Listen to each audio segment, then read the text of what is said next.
এখন গিয়ে একটু চা খাবো। হ্যাঁ, চাটা শেষ করে দেবো। থাকবে বিকেল অবধি ঠান্ডা থাকবে? বিকেল অবধি ঠান্ডা থাকবে না? ফ্রিজের কি ঠান্ডা থাকবে না? তাই বুঝে নিতে হবে 10টা 12 বাজে। যে কোনো দোকানে যে ফ্রিজে রেখে দেবে চাটা, আরো গরম হয়ে যাবে। আমাদের যে বন্ধুরা দীর্ঘ 2 ঘন্টা পথ চলার পর আমরা মায়াপুরে এসে পৌঁছালাম। এখানে আমরা পার্কিংয়ে গাড়িটাকে রাখতে হবে, তার জন্য আমরা আস্তে আস্তে পার্কিংটা কেটে নেব। হ্যাঁ, দাদা বললো 150 টাকা পার্কিং, তো 150 টাকা দিয়ে আমরা আস্তে আস্তে পার্কিং এর দিকে এগিয়ে যাচ্ছি। এই 150 টাকার পার্কিংটা কিন্তু 24 ঘন্টার জন্য, আগামীকাল এই টাইম পর্যন্তই আপনার মেয়াদ। আমরা পার্কিং এ পৌঁছে গেলাম।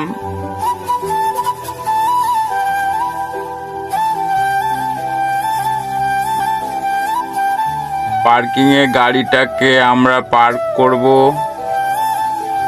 এখানেই পার্ক করে দিলাম।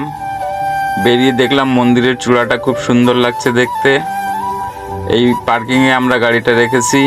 এবার আস্তে আস্তে মন্দিরের দিকে যাচ্ছি। এই মেন মন্দিরের গেট, এই গেট দিয়ে আমরা প্রবেশ করব। এখানে দেখুন মায়াপুরের মন্দিরের দৈনিক অনুষ্ঠান সূচি দেওয়া আছে, আপনারা প্রয়োজন হলে দেখে নেবেন।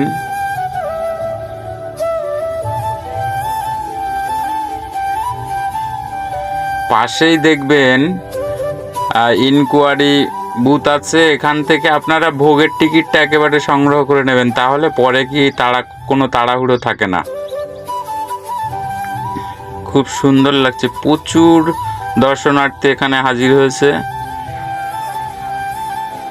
এটা দেখুন শিল প্রভুপাদ পুষ্প সমাধি মন্দিরে যাইবার পথ। এটা এখান দিয়ে আমরা এগিয়ে যাচ্ছি। বিনামূল্যে এখানে জুতো রাখতে পারবেন, এখানে মোবাইল এবং ক্যামেরাও রাখতে পারবেন এই কাউন্টারে।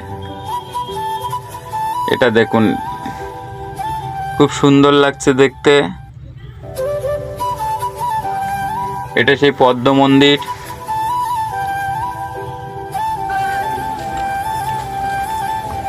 এবার আমরা মেন মন্দিরের যে চূড়াটা, আপনারা কোথা থেকে কেমন করে দেখেছেন, এর আগে এসছেন জানি না, তবে আমি যেটা দেখাচ্ছি একদম সামনাসামনি লোকেশন থেকে একদম পুরোটাই আমার ক্যামেরার মধ্যে বন্দি করে নিয়েছি। খুব সুন্দর লাগছে দেখতে। এখনও মন্দিরের কাজ চলছে। এই ছোট ছোট কাউন্টার থেকে আপনারা প্রসাদ সংগ্রহ করতে পারেন, নিত্য প্রয়োজনীয় জিনিসও আপনারা কেনাকাটা করতে পারেন। আমরা আস্তে আস্তে এগিয়ে যাচ্ছি। এটা হচ্ছে ফুলড্রোম ডিজিটাল থিয়েটার। এখানে টিকিট সংগ্রহ করবেন, টিকিট কাউন্টার আছে, 40 টাকা টিকিট। তারপরে আপনারা এই থিয়েটার দেখবেন।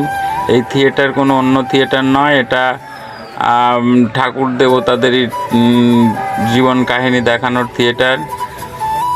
এবার আমরা আস্তে আস্তে এগিয়ে চলেছি, কারণ সন্ধ্যা হতে আর খুব বেশি দেরি নেই। এবার আমরা বাড়ির দিকে রওনা দেব। শুভ সন্ধ্যা বন্ধুরা, সন্ধ্যা হয়ে এসছে।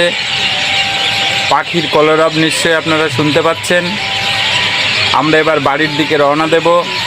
মায়াপুরের সমস্ত জায়গাগুলো একটা ভিডিওর মধ্যে দেখানো সম্ভব নয়, তাই কোনো দিন যদি আবার আসি তাহলে বাকি অংশগুলো নিশ্চয়ই আপনাদেরকে দেখাবো। যদি ভালো লেগে থাকে লাইক কমেন্ট শেয়ার করে দেবেন।